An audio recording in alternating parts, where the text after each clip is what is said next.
Friends, ಇವತ್ತಿನ recipe ಬಂದು chicken ಕಬಾಬ್.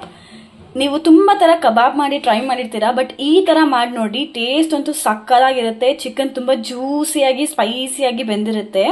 ಬನ್ನಿ, ಈ ರೀತಿ ನಮ್ಮನೆ ಸ್ಟೈಲಲ್ಲಿ ಮಾಡೋ ಥರ ಚಿಕನ್ ಕಬಾಬ್ ಹೇಗೆ ಮಾಡೋದು ಅಂತ ನೋಡ್ಕೊಂಬಂದ್ಬಿಡೋಣ. ನೋಡಿ, ಈ ಚಿಕನ್ ಕಬಾಬ್ ಮಾಡೋದಕ್ಕೆ ನಮ್ಗೆ ಏನೇನು ಬೇಕು ಅಂತ ನೋಡ್ಕೊಂಬಂದ್ಬಿಡೋಣ. ನಾವಿಲ್ಲಿ ಅರ್ಧ kg ಅಷ್ಟು ಚಿಕನ್ನ ಚೆನ್ನಾಗಿ ವಾಶ್ ಮಾಡಿ ಎತ್ತಿಟ್ಕೊಂಡಿದ್ದೀವಿ. ಹಾಗೆ ಒಂದು ಲೆಮನ್ನ ಅರ್ಧ ಕಟ್ ಮಾಡಿ ಇಟ್ಕೊಂಡಿದ್ದೀವಿ.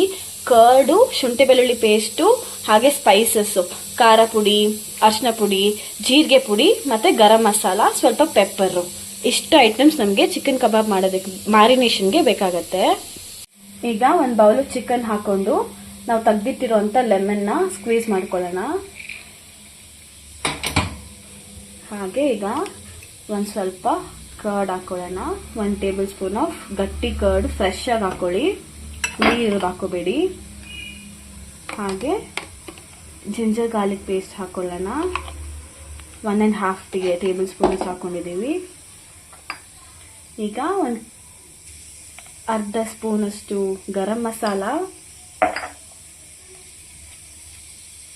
ನಿಮ್ಗೆ ಯಾವ ಥರ ಖಾರ ತಿಂತಾರೆ ನೋಡ್ಕೊಂಡು ಖಾರ ಹಾಕೊಳ್ಳಿ. ನಾವು 1 ಟೀ ಸ್ಪೂನ್ ಅಷ್ಟು ಅಚ್ಚ ಖಾರದ ಪುಡಿ ಹಾಕೊಂಡಿದ್ದೀವಿ. 1/4 ಟೀ ಸ್ಪೂನ್ ಅರಿಶಿನ ಪೌಡರ್, ಸ್ವಲ್ಪ ಜೀರಿಗೆ ಪೌಡರ್ ಹಾಕೋತಿದ್ದೀವಿ. ಅದೊಂದು 1/4 ಟೀ ಸ್ಪೂನ್ ಹಾಕೊಂಡಿದ್ದೀವಿ. ರುಚಿಗೆ ತಕ್ಕಷ್ಟು ಉಪ್ಪು.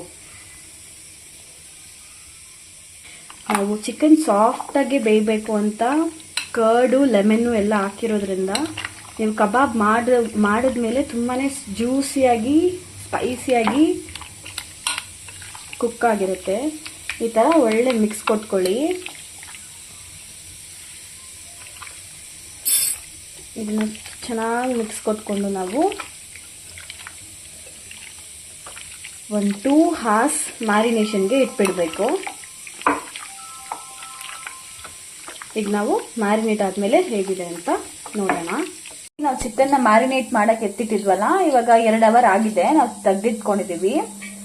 ಈಗ ನಾವು ಇನ್ನೊಂದು ಬೌಲಲ್ಲಿ ಒಂದು ಮೊಟ್ಟೆನ ಹೊಡೆದಾಕೊಳ್ಳೋಣ. ನೀವು ತುಂಬ ಥರ ಕಬಾಬ್ ಮಾಡಿರ್ತೀರಾ, ಬಟ್ ಈ ಥರ ಟ್ರೈ ಮಾಡಿ ನೋಡಿ. ಸೇಮ್ ಹೋಟ್ಲಲ್ಲಿ ಹೇಗೆ ಕೊಡ್ತಾರೋ ಹಾಗೆ ಇರುತ್ತೆ. ಮೊಟ್ಟೆನ ನೀಟಾಗಿ ಈ ಥರ ಬೀಟ್ ಮಾಡ್ಕೊಳ್ಳಿ. ಇಷ್ಟು ಮಾಡಿಕೊಂಡ್ರೆ ಸಾಕು. ಈಗ ನೀವು 1 ಸ್ಪೂನ್ ಆಫ್ ಕಾರ್ನ್ಫ್ಲೋರ್ ಹಾಕೋತಿದ್ದೀವಿ. ಹಾಗೆ 1 ಸ್ಪೂನ್ ಆಫ್ ಮೈದಾ ಹಸಿಟ್ಟು ಹಾಕೋತಿದ್ದೀವಿ. ನಿಮ್ಗೆ ಫುಡ್ ಕಲರ್ ಬೇಕು ಅಂದರೆ ಹಾಕೋಬೋದು. ನಾವು ಫುಡ್ ಕಲರ್ ಯೂಸ್ ಮಾಡಲ್ಲ, ಆಪ್ಷನಲ್ ನಿಮಗೆ ಅದು.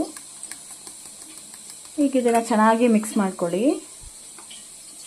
ಸಾಲ್ಟ್ ನೋಡಿಕೊಂಡು ನೀವು ಹಾಕೋಬೋದು. ಆಲ್ರೆಡಿ ಚಿಕನ್ಗೆ ಹಾಕಿದ್ದೀವಿ, ಸೊ ನಿಮಗೆ ಸಾಲ್ಟ್ ಕಡಿಮೆ ಇದೆ ಅನ್ಸಿದ್ರೆ ಹಾಕೊಳ್ಳಿ.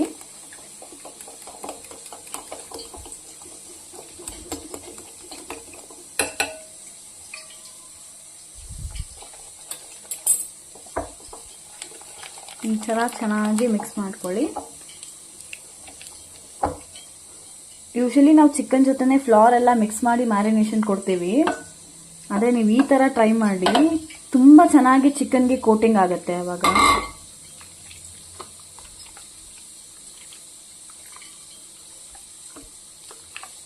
ಈ ಥರ ಚೆನ್ನಾಗಿ ಮಿಕ್ಸ್ ಮಾಡಿಕೊಂಡು ಒಂದು ಪ್ಯಾನ್ಗೆ ಆಯಿಲ್ ಹಾಕಿ ಹೀಟ್ ಮಾಡ್ಕೊತಿದ್ದೀವಿ.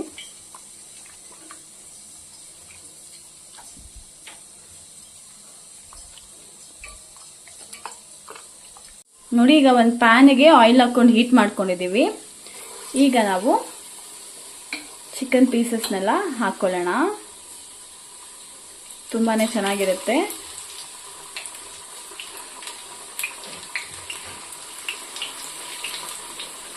ಈ ಥರ ನಿಧಾನಕ್ಕೆ ಮೀಡಿಯಂ ಫ್ಲೇಮಲ್ಲಿ ಇಟ್ಕೊಂಡು ಚಿಕನ್ನ ನೀವು ಡೀಪ್ ಫ್ರೈ ಮಾಡ್ಕೊಳ್ಳಿ. ನೀವು ಆ್ಯಕ್ಚುಲಿ ಕಲರ್ಗೆ ಕಾಶ್ಮೀರಿ ಚಿಲ್ಲಿ ಪೌಡರ್ ಹಾಕ್ಕೊಂಡ್ರೆ ಸಾಕು. ಫುಡ್ ಕಲರ್ ಅವಾಯ್ಡ್ ಮಾಡಿ.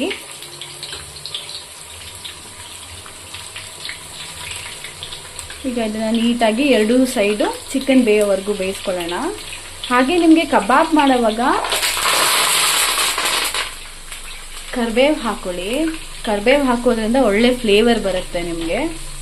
ನೀವು ಬೇಯಿಸೋವಾಗೆ ಹಾಕೋಬೇಕು, ಆಗ ಅದು ಫ್ಲೇವರ್ ಚೆನ್ನಾಗಿ ಚಿಕನ್ ಒಳಗಡೆ ಇಳಿದಿರುತ್ತೆ. ನೋಡಿ, ಕಬಾಬ್ ಇಷ್ಟು ಬೆಂದಿದ್ರೆ ಸಾಕು. ನೋಡಿ ಎಷ್ಟು ಕಲರಾಗಿ ಕಾಣಿಸ್ತಿದೆ. ನೀವು ಕಲರೇ ಹಾಕಿಲ್ಲ ಅಂದರೂ ಕಾಶ್ಮೀರಿ ಚಿಲ್ಲಿ ಪೌಡರ್ ಯೂಸ್ ಮಾಡೋದಕ್ಕೆ ತುಂಬಾ ಚೆನ್ನಾಗಿ ಬೆಂದಿರುತ್ತೆ. ನೀವೇ ನೋಡ್ತಿರ್ಬೋದು. ಈಗ ನಾವು ಒಂದು ಪ್ಲೇಟಲ್ಲಿ ಸರ್ವ್ ಮಾಡಿ ತೋರಿಸ್ತೀವಿ. ನಮ್ಮ ಮನೇಲಿ ಚಿಕನ್ ಕಬಾಬ್ ರೆಡಿ ಆಗಿದೆ. ನೋಡೋಕ್ಕೆ ತುಂಬ ಚೆನ್ನಾಗಿ ಕಾಣಿಸ್ತಿದೆ. ತುಂಬಾ ಸ್ಪೈಸಿಯಾಗಿರುತ್ತೆ. ಈ ಥರ ನೀವು ಒಂದ್ಸಲ ಟ್ರೈ ಮಾಡಿ ನೋಡಿ ಎಷ್ಟು ಚೆನ್ನಾಗಿ ಚಿಕನ್ ಬೆಂದಿದೆ ಅಂತ. ತುಂಬ ಜ್ಯೂಸಿಯಾಗಿ ಬೆಂದಿರುತ್ತೆ. ತಿನ್ನೋಕ್ಕೆ ತುಂಬ ಟೇಸ್ಟಿಯಾಗಿರುತ್ತೆ. ಬಿಸಿ ಬಿಸಿ ಸರ್ವ್ ಮಾಡಿ. ಕರಿಬೇವಂತೂ ತುಂಬ ಚೆನ್ನಾಗಿ ಫ್ಲೇವರ್ ಕೊಡುತ್ತೆ. ಇದೇ ರೀತಿ ರೆಸಿಪಿಗಾಗಿ ನಮ್ಮ ಚಾನೆಲ್ನ ಲೈಕ್ ಮಾಡಿ, ಶೇರ್ ಮಾಡಿ, ಕಮೆಂಟ್ ಮಾಡಿ, ಹಾಗೆ ಸಬ್ಸ್ಕ್ರೈಬ್ ಮಾಡೋದನ್ನ ಮರಿಬೇಡಿ. ಬಾಯ್ ಬಾಯ್.